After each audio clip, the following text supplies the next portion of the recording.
belt and asks what the B stands for. She says baby doll, because that's her nickname, and everyone wears a decorative belt with the first letter of their stupid nickname. Karen says Simon looked at her weird and wants to know if he snitched, because she specifically told him not to snitch. Stan lies his corduroy-covered ass off and swears he did not snitch. Papa Camden says something seems off about Stan's sister, and Stan didn't look so hot either, and his dad alarms are going buck wild. His wife tells him to chill his nosy ass. Matt interrupts his brother reading hang glider enthusiast literature to ask him about Karen. He wants to know if Simon peeped her belt. Simon says at first he thought it was so big it might be from a globally televised wrestling championship. What a dumbass. Matt says he's seen the same B from her belt tattooed on guys at school, but it stands for Blackburn 16. And Detective Genius thinks that belt has nothing to do with a nickname and everything to do with Karen being in a fictional gang. He asks Simon what he thinks. Simon says he promised Stan he wouldn't snitch, which, hey dipshit, you just did.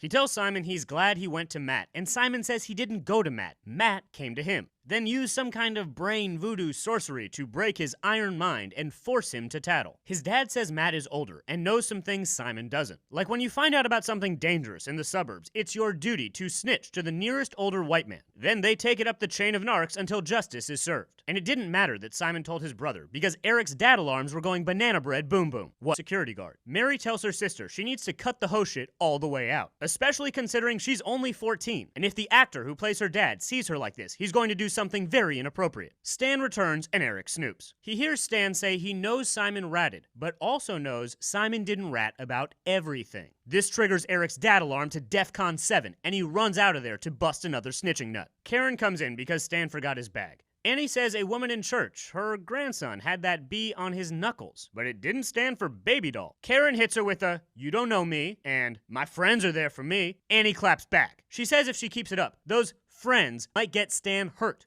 or killed, and they might get her killed, and they might get her raped too. And they might even rape Stan. Then rape her parents. Who knows? Raping her family could be like Pringles for this gang. Impossible to stop once they get started on the project. Matt listens in because there's nothing this family loves more than eavesdropping and snitching. Then he puts an end to his brother's hang glide to freedom plan that is still somehow at the top of his good ideas list. Eric is back at Karen's house, this time searching Stan's room. And what do they find? Dear God, it was Stan gang banging this whole time. Oh, wait, no, never mind. That's Karen stuff. They hit the cool shit jackpot. Knives and chains and nunchucks and weed and pills and brass knuckles and god damn, Karen, what the fuck kind of work you putting in on these streets?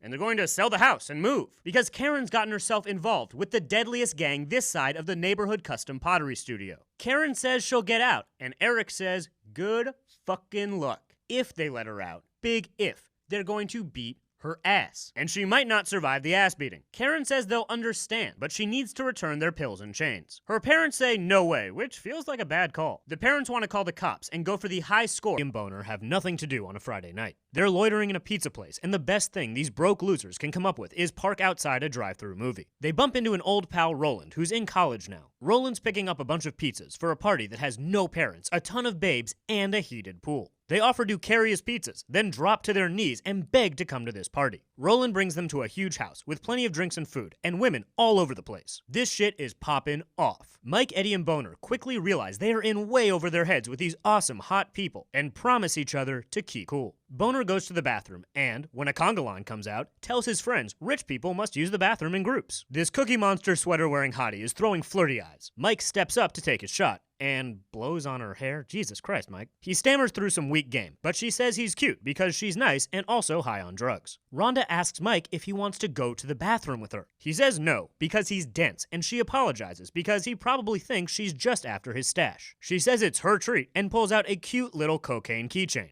Amazing. She asks if Mike is cool. Mike says yes, but it's clear as day that shit's a lie. Rhonda says it's their turn, and Mike covers by saying he can't go to the bathroom because he has to go to the bathroom. Smooth. Mike bumps into Lana and warns her, "There's cocaine at this party." She says, "Yeah, I hope so, because it's Friday goddamn night in 1987. Officer Seaver alerts his friends. "Psst, "Fellas, there's snow on these here mountains," and points to the funnest bathroom in a 50-mile radius. He tells his friends they're not interested in coke, and they kinda agree, but say they are interested in girls like Lana. Mike says Lana does Rick James nose aerobics, and he thought she was cool. Eddie tells Mike to slow down, because lots of cool people also use cocaine. And when Mike says that stuff kills, Eddie very accurately says it will not hurt them to use it once with these college babes. Suggests it's fine if they do coke as long as they're home by 10, which is a good plan on paper, but admittedly has a few holes in it. Christy goddamn Swanson comes down the stairs, laughing her coked out nipples off because her parents would be so upset if they found out about this party. Because it's their coke.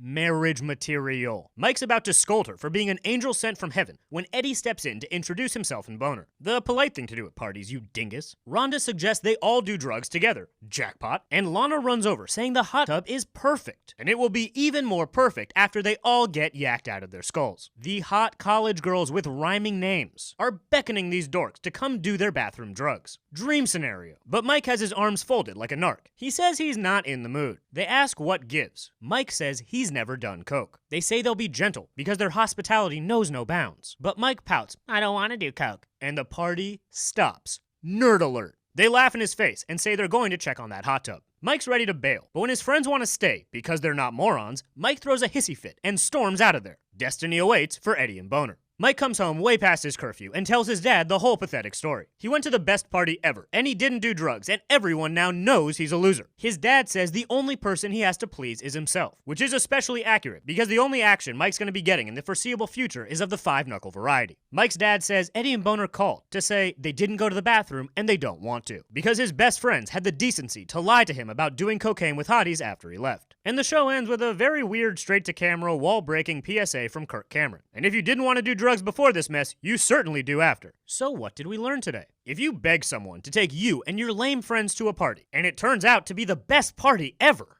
be cool. And if a beautiful older woman and her friend offers you free drugs in a hot tub, do the free drugs in the hot tub. Don't stand around all, "Well, golly gee whiz, fellas, this stuff is bad news." Because there's a time and a place for this shit, and it's Friday night at a house party in 1987. And don't make your friends feel bad when they decide to do the right thing. And if you have the best time of your life after your sulky friend leaves, be courteous and call his dad in the middle of the night to tell a coked out lie so he feels better about being a dingus. See you next time.